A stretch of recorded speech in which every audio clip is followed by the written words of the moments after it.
With respect, sir, don't you think this search will be easier in the daylight? Indeed, sir, it may be, but one night is all that is required for a slave to be relocated. I must do what I can. Good evening. As you may know, we are here to search for runaway property. This institute has been rumored to be housing such property. Now, if we happen to find any, those responsible will be fined and possibly even jailed. However, should any of you cooperate, we will be lenient towards you. Perhaps even let you off the hook. I don't know what you heard, but I can assure you that we are hiding nothing. Then you won't mind, sir, if I search this room. Help yourself. Are you hiding any slaves, boy? No, sir. Are you sure?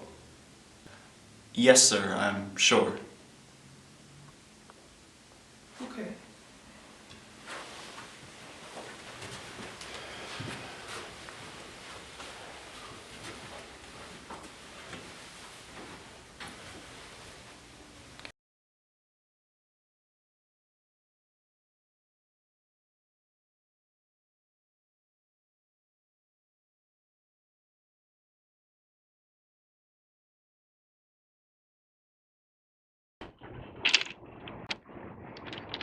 Thomas. I thought you would be here. Yeah, well, trains are about the only thing I enjoy from the north. Why is that? Trains are magnificent machines. When I come down here every so often and see one go by, their speed and power it never ceases to amaze me. And just looking down the train track, isn't that a pleasurable feeling? I think I can kind of get a feel for what you're saying. And the idea of a sure path. The train always knows where it's going. And that's comforting. Well, you could say that's the North. We are progressive, we're moving forward, and we're going to do everything we can to do that. In all seriousness, do you really think the northern way of life is God's calling for us? Honestly, I haven't really thought much about it. Well, I understand. I just wish God's calling would be a little clearer sometimes. In fact, that's the reason I came down here, because I feel bad about lying. Lying to the slave catcher last night? Yeah. Honestly, I feel like this case of lying is easily justifiable. I mean, take Rahab, for instance. She lied to protect God's people and was then rewarded for it, but because of her faith. But Rahab was lying in a pagan city that God was going to destroy. We lied to our Christian brothers and defied Christian authority. I would hesitate to call them Christian brothers if you want to judge them based on their actions. But honestly, when it comes down to it, with this new law the federal government's put in place, forcing us to return slaves to their owners down in the South, I can't see myself following those rules. And by you even protecting this man now, you're defying the federal government. I thought it was the right thing to do, but I didn't expect this level of civil disobedience. I don't know. My conscience is really torn. Does that mean you're not going to be able to go tonight? No, I'll go. I'll keep my word. But I'm not so sure if it's God's calling for me right now. That's all I'm trying to convey. No, I understand. That makes sense. Well, hey, it's almost time for dinner. We should head up to campus. The others are waiting for us.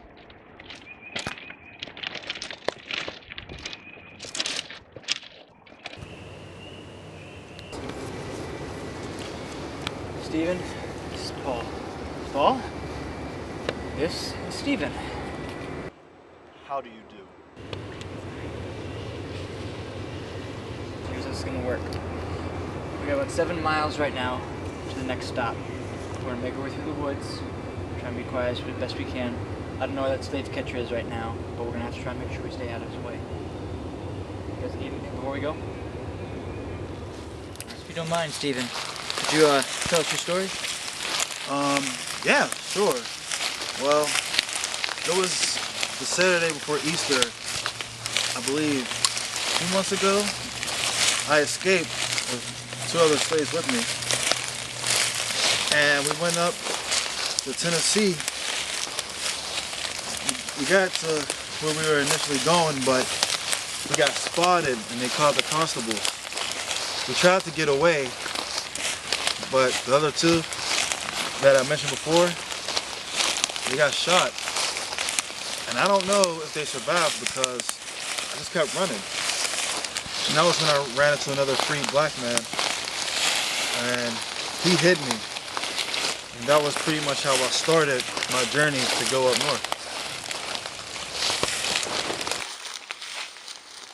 We got to where we were initially going, but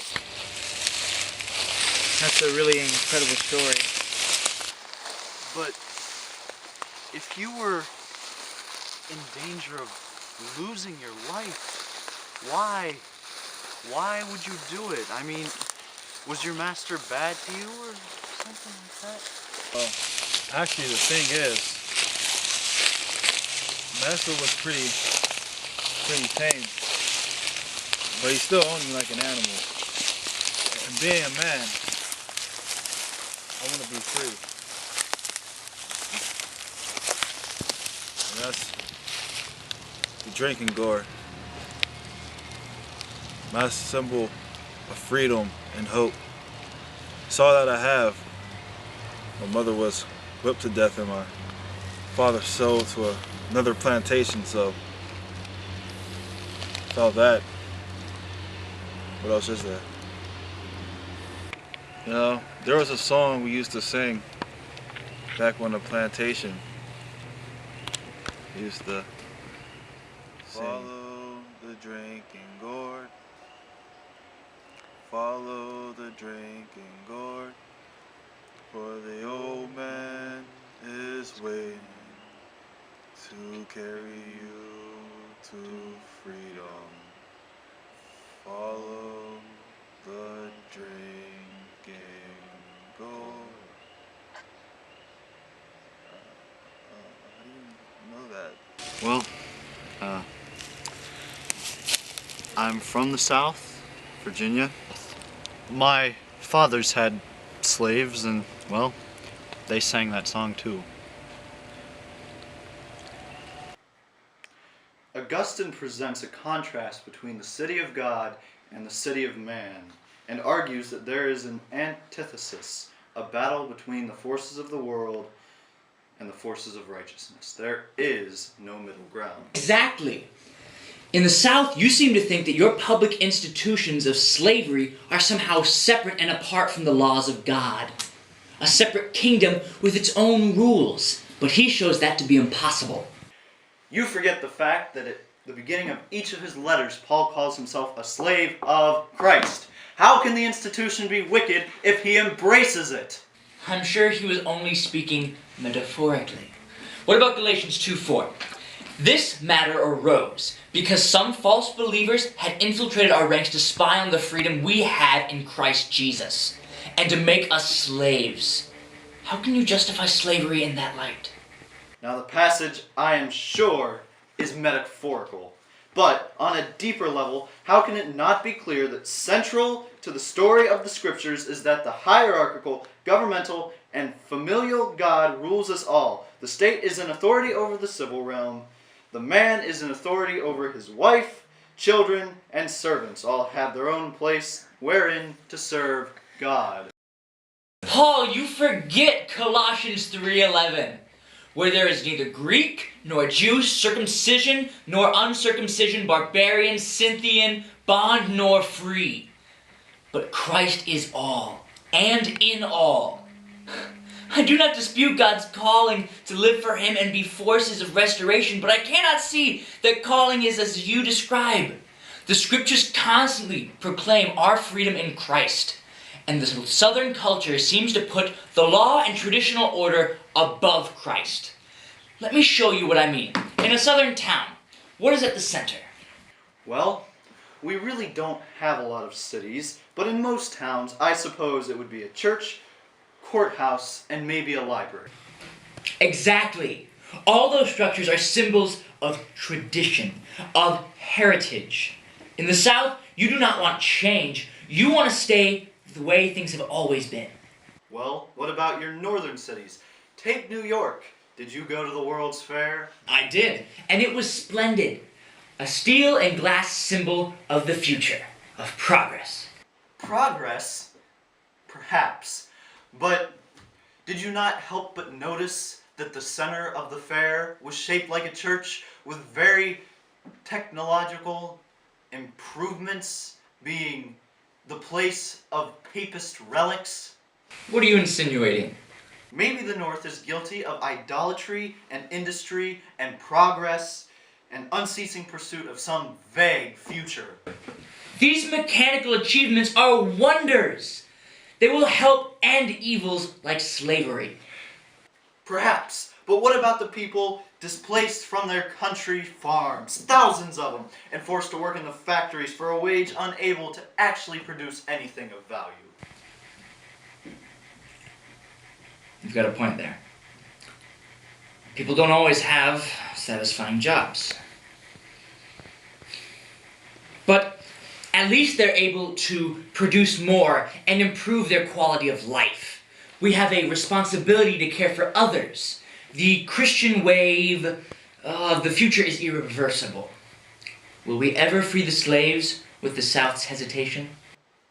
Yes, but we cannot do it immediately. That would result in economic dissolution and despair and collapse, and the South would leave on the paper free, but in practice, far worse off. You can't change things quickly. There you go again with your appeals to tradition.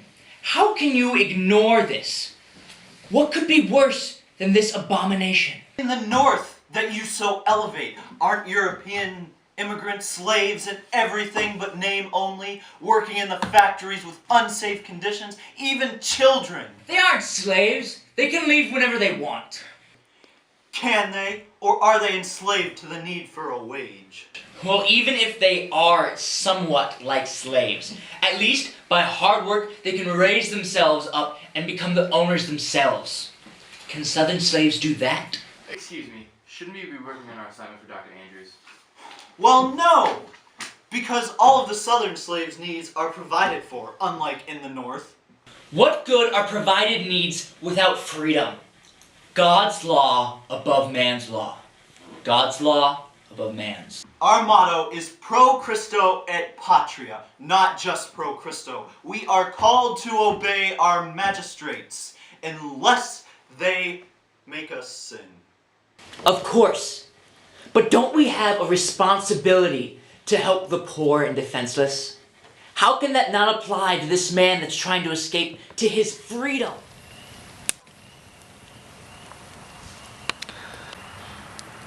I grew up on a plantation in Virginia. I remember the beautiful cherry trees with their pink blossoms and swimming in the cool, refreshing creek. You know, my father was a real man. He took care of his family. He took care of the families of his slaves, too. He wasn't no tyrant or evil slave master like so many of them are.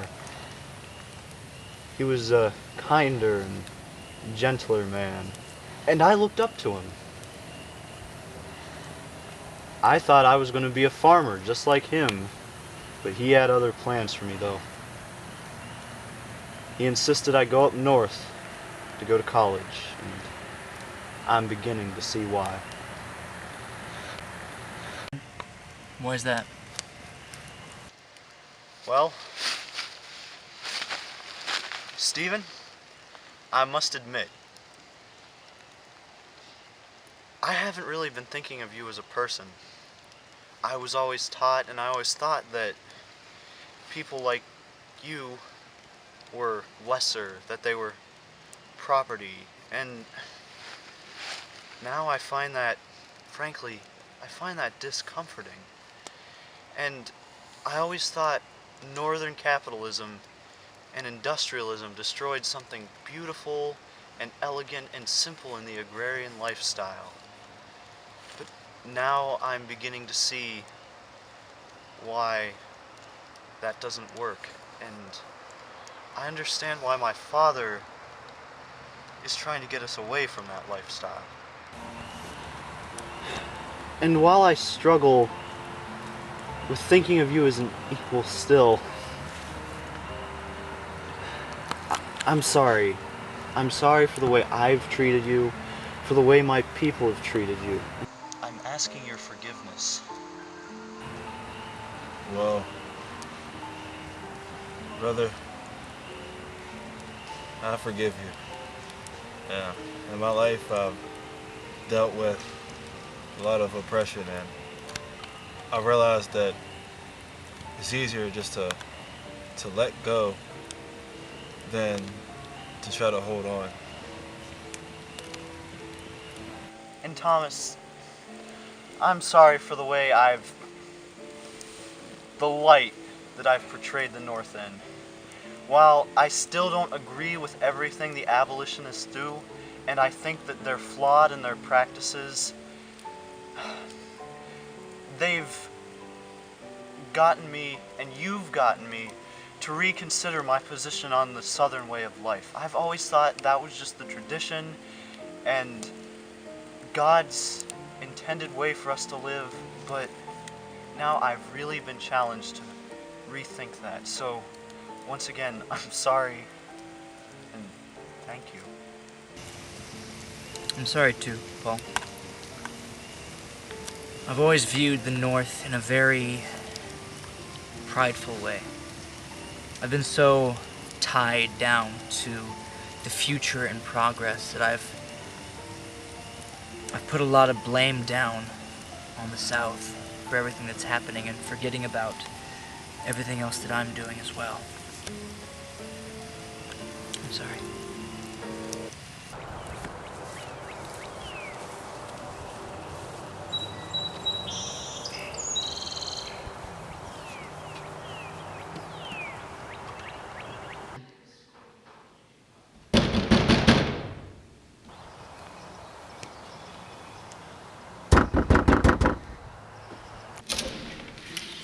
It's unlocked.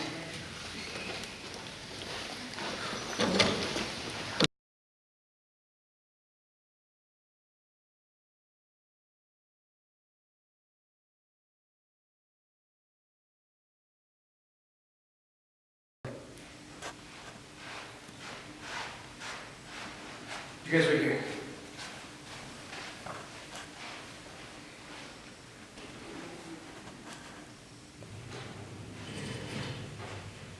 Where's the pastor?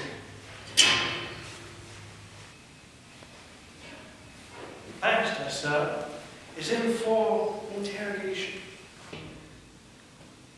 You know, I really did not expect such behavior from young gentlemen such as yourselves, especially you, sir, a young gentleman of the South.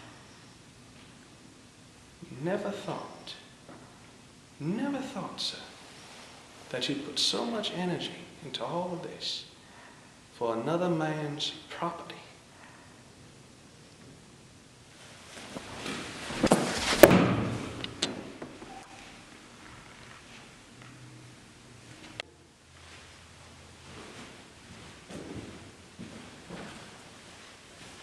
That'll be you, boy, if you don't hand that slave over right now.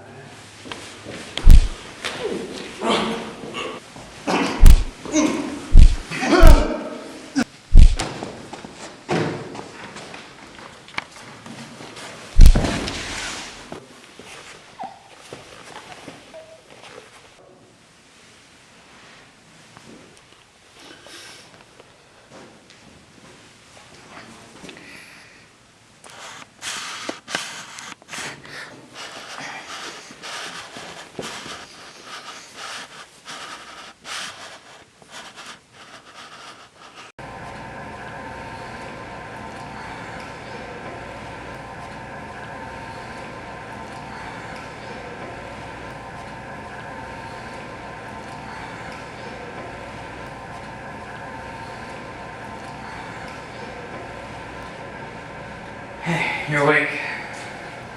Yeah. Did they take him? Yeah.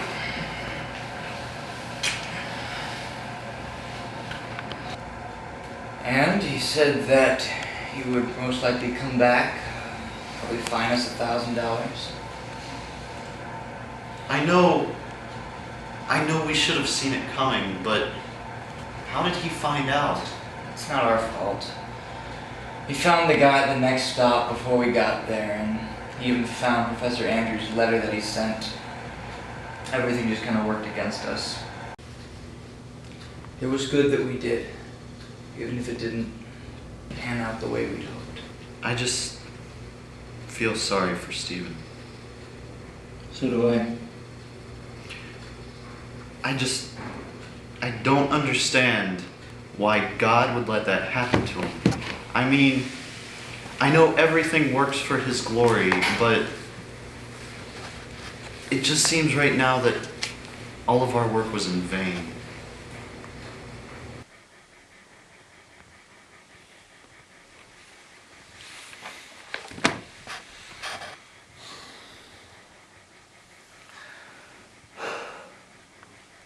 Father, help us. Life is so brief, and our days are so short. And I suddenly don't know what to do while I'm alive. We want to say that we want to live for your glory, but evil is everywhere.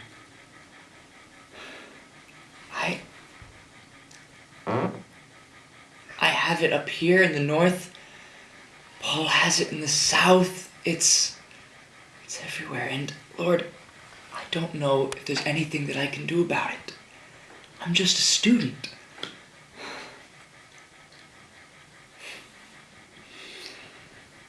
But you can do all things. Father, you are in control of everything. If you won't let me understand such things, at least let me know what I need to do.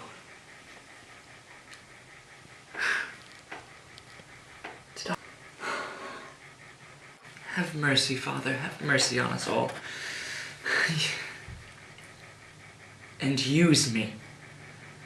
Use me, Lord. I am willing.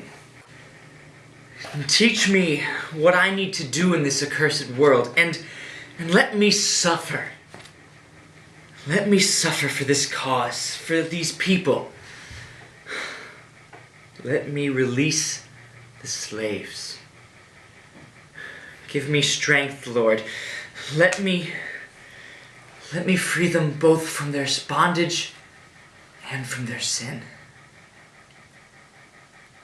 I'm willing to suffer.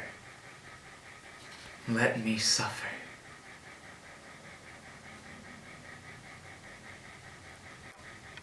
Day by day, we are headed for the unknown. How things are going to work out, we cannot tell, but we have to go forward and try to make the best of what comes. We have to take the first step or the second step. We cannot see very far, but we can see that far. It takes courage to take the first step or the next step, but we should take it hopefully and faithfully, and in the confidence that as we go on, things will work out so that we can keep on. Thomas, Paul, welcome. Good morning. How are you? Been better? Pretty good, except my neck hurts a little bit.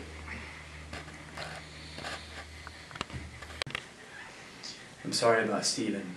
You tried. We must trust in God's mysterious ways. I know. I know God hasn't forgotten Stephen, or any of the other slaves for that matter, and neither will I. We'll keep fighting. For change. Change in ourselves. Good. Good. I believe you will.